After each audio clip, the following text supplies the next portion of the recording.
La page de financement participatif Patreon est maintenant en ligne. Si vous souhaitez soutenir le podcast et contribuer financièrement à son développement, rendez-vous sur la page patreon.com/sens de la visite.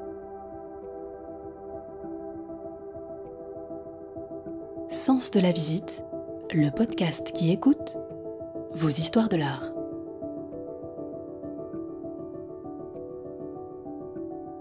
Avez-vous déjà ressenti un choc esthétique, un coup de foudre devant une œuvre d'art? C'est une chose assez rare, et c'est ce qui est arrivé à Sophie, notre toute première invitée à témoigner dans le sens de la visite. En 1986, elle a 15 ans, et elle se rend avec sa classe au musée d'Orsay, qui vient tout juste d'ouvrir. En se promenant dans les salles dédiées aux peintres impressionnistes, elle tombe nez à nez devant la Pie de Claude Monet. Pour elle, le choc est immédiat. Elle entre dans le tableau, s'imagine y vivre, ressent les couleurs et se projette dans le futur. Car en découvrant cette toile, elle rêve de devenir artiste, comme Monet. Et elle le deviendra. Plus de 30 ans après, nous sommes retournés avec elle sur les lieux de ce coup de foudre amoureux pour une œuvre d'art. Sophie est venue avec sa fille, elle voulait partager au micro et avec elle ce qu'elle avait ressenti, pour ne jamais l'oublier.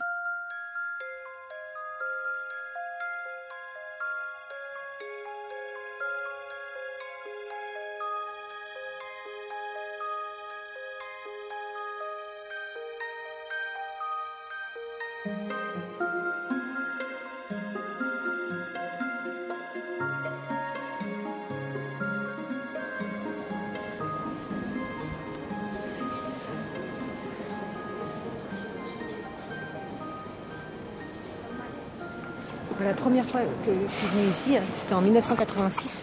C'était pour l'inauguration du musée. J'étais au collège et avec ma prof de français, on est venu au musée d'Orsay.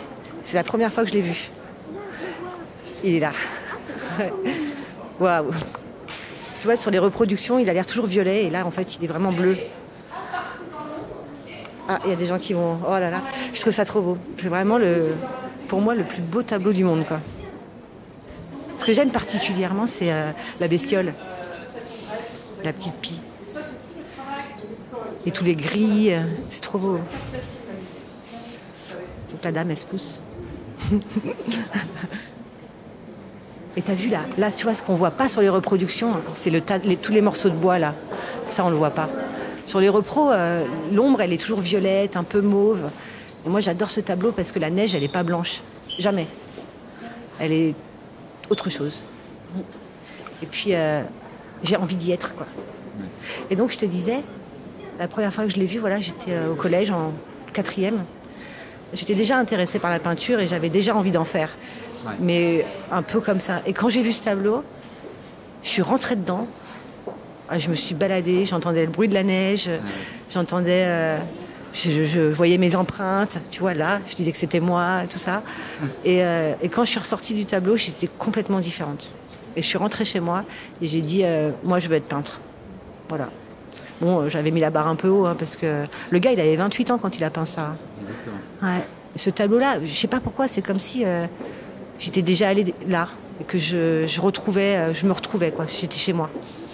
Et vraiment, ça a changé ma vie. Tu vois, là, c'est marrant, le tonneau là, qui est enfoui sous la neige.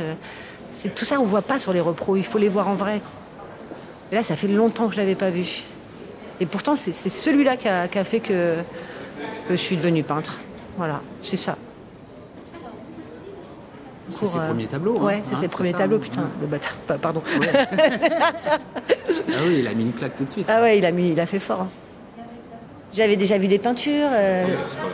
Souvent, tu sais, sur les boîtes de chocolat ou les puzzles, tu sais, puzzle peintre et tout ça. J'étais déjà vachement attirée. Déjà, à partir de la 5e, je voulais faire de la peinture et je voulais peindre la neige. Et que vraiment, cette prof qui nous a emmenés ici, alors elle nous expliquait qu'avant, c'était une gare. On savait pas très bien ce qu'on allait voir. On savait qu'on allait voir les impressionnistes, mais tu vois, en 4e, on sait pas trop... Et je devais être la seule à peu près dans ma classe un peu intéressée par la question, tu vois. Et donc on a tous débarqué là, mais moi je suis restée une plombe. Hein. J'ai dit mais c'est pas grave, je vous retrouve. Donc il y a une espèce de coup de foudre en fait. Ah ouais, tu vois, le choc esthétique quoi. C'est et puis ça disparaît pas. Hein. Là je l'ai encore le choc.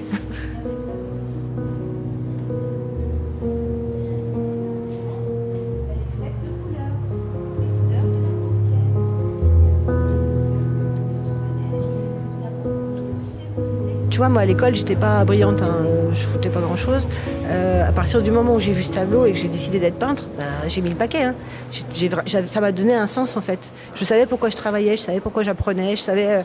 Ça a changé beaucoup de choses, même le rapport aux autres. C'est-à-dire que je me définissais comme une future artiste, tu vois. Et à l'école, au collège, ça m'a permis de traverser des moments un peu chiants où tu veux être comme tout le monde, puis tu veux pas être comme tout le monde, et puis t'es personne.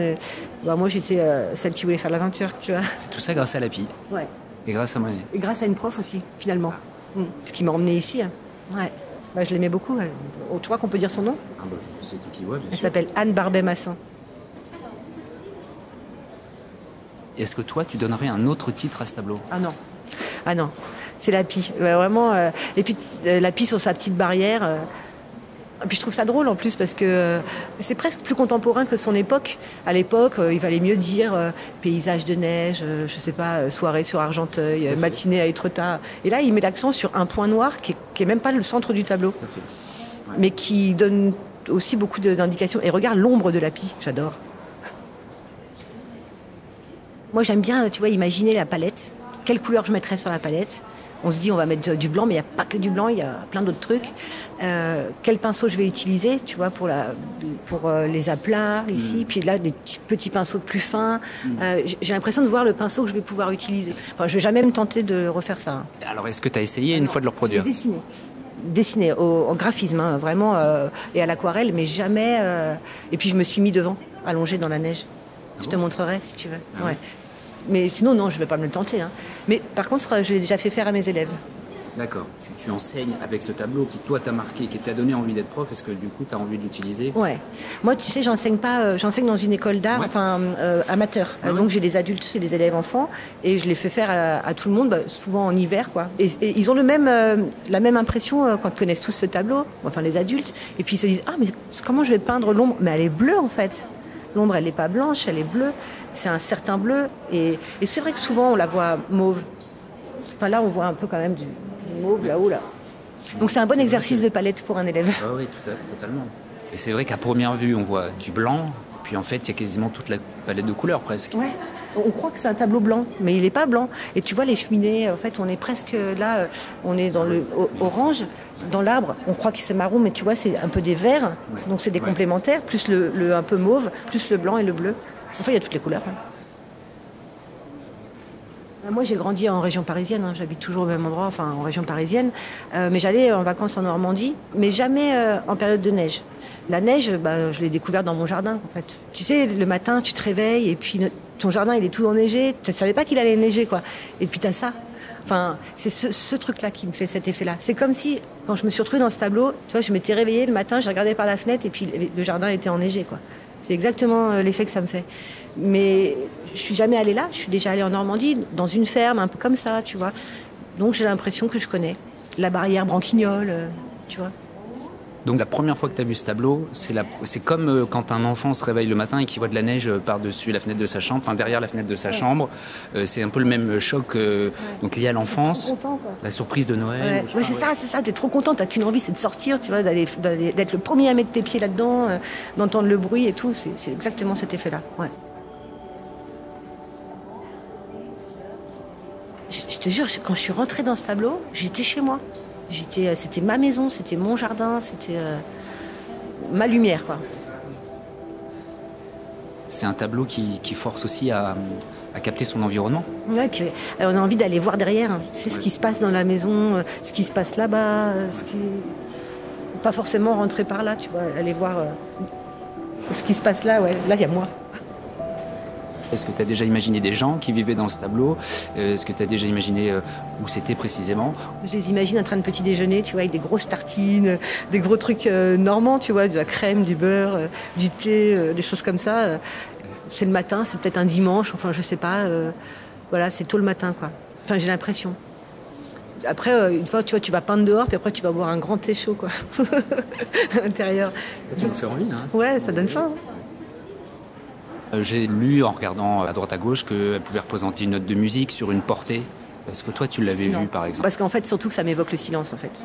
C'est que pour moi c'est pas musical, c'est le silence. Ou alors le seul bruit, ça serait le bruit de la neige qui tombe, tac, d'un coup, ou quelqu'un qui marche dans la neige, ou la glace. Vraiment, tu sais, le paquet de neige qui tombe d'un arbre, quoi, qui commence à fondre parce que le soleil se lève. Tu vois, paf. La peinture, c'est quelque chose de très sensuel qui manque, en fait, quand tu le fais pas. Quand tu le fais pas, l'odeur, elle manque, la texture manque, le fait d'être tout seul à l'atelier. Donc je suis jamais inquiète quand j'ai pas peint depuis longtemps parce que je sais que ça va venir, je sais que ça va me manquer et que je vais y aller. Donc je peux glander en fait.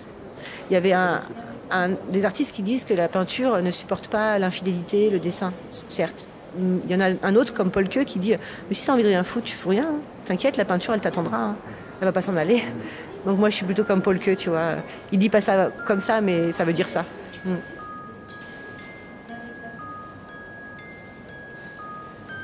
Votre attention, s'il vous plaît. Your attention, please. Le musée de la réception. Veuillez vous diriger vers la sortie.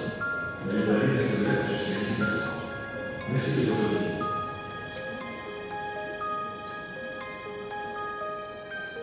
Je suis Lisa, la petite voix qui vous accompagnera pendant ou à la fin des épisodes pour vous transmettre infos, conseils ou recommandations et poursuivre la visite ou l'histoire de l'art que vous aurez entendue. Un grand merci ici à Sophie pour son témoignage empli de passion et d'émotion devant cette toile de Claude Monet qui signe le début du mouvement impressionniste. On vous invite bien sûr à aller contempler cette œuvre au rez-de-chaussée du musée d'Orsay, salle 18. Enfin, n'hésitez pas à nous suivre sur les réseaux sociaux Instagram, Facebook et Twitter et à vous abonner à votre plateforme d'écoute préférée pour ne pas manquer le prochain épisode. À très vite pour de nouvelles histoires de l'art.